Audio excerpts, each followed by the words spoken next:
More saber rattling coming out of Iran. The rogue state launching 6 days of major military exercises in the Straits of Hormuz. Is this just more political posturing from the Iranian regime, or are they preparing for something bigger? Joining me for more insight on all of this is Zuhdi Jasser, president of the American Islamic Forum for Democracy and the author of the book A Battle for the Soul of Islam. Should also point out, sir, that you served in the U.S. Navy for was roughly 11 years, and I would imagine it. Did you ever? You were at some point. Were you ever in the Persian Gulf area?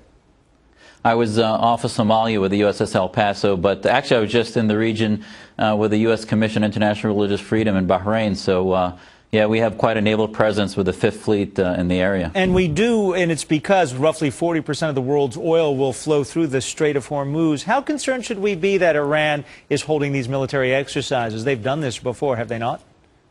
Well, I think we should be concerned about the message they're sending and really what it means. But as far as militarily, it's mostly defensive. I think what it's showing, they did this last year, this stunt, they call it Vilayet 91. Last December, it was Vilayet 90. And what they're doing is trying to tell their citizens, which are seeing 60% decrease in the value of the rial, 50% increase in food prices, 20 to 30% decrease in oil production in Iran because they have nowhere to send it. So what they're doing is telling their citizens, we're in charge, we're going to protect the ways. And if you look at General Sarayar, who recently on Press TV and Iranian state TV said, we are able, demonstrating in the 6 days of war games, that we can protect commercial tankers in the region that come through and to bring us supplies. So I think it's sending a message that for those countries like Turkey, India, China, Russia, that are helping them subvert the sanctions, they're going to stand by them and protect them, even though they're widely exposed. So let's do a little bit of mathematics here. It's actually adding up what we've seen in the past few days. Just yesterday, the Iranian regime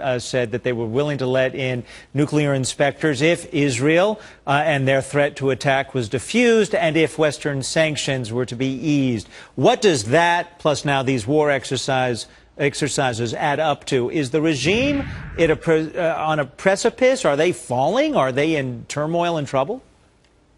Economically, they certainly are. There's a lot of rustling going on the streets that the economy is not stable. They actually tried to do their own stimulus package a month ago and didn't really get much of a response. So the rial itself is failing. So what they're doing is trying to buy themselves political time while not giving away any posturing and letting their people know they are fully in control of their state, of the region, and they're not going to be pushed around. Remember, the other factor here is the Gulf Cooperation Council, which recently has been unifying their security of the Arab state Gulf countries, and the Iranians now are trying to say, you know, we're not going to be pushed around by you guys either. So final word on all of this. Is it something that the U.S., obviously we keep an eye on it, but does anyone take it as a serious threat?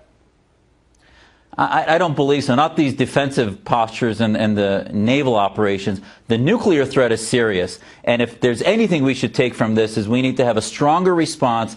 They are not going to allow them to subvert sanctions. And we're going to continue to push forth to have transparency in what their nuclear program is and not allow them to keep us busy with other shenanigans and grandiose operations. Zuhdi Jasser, we appreciate your being with us this evening from the American Islamic Forum for Democracy. You have a good evening, sir.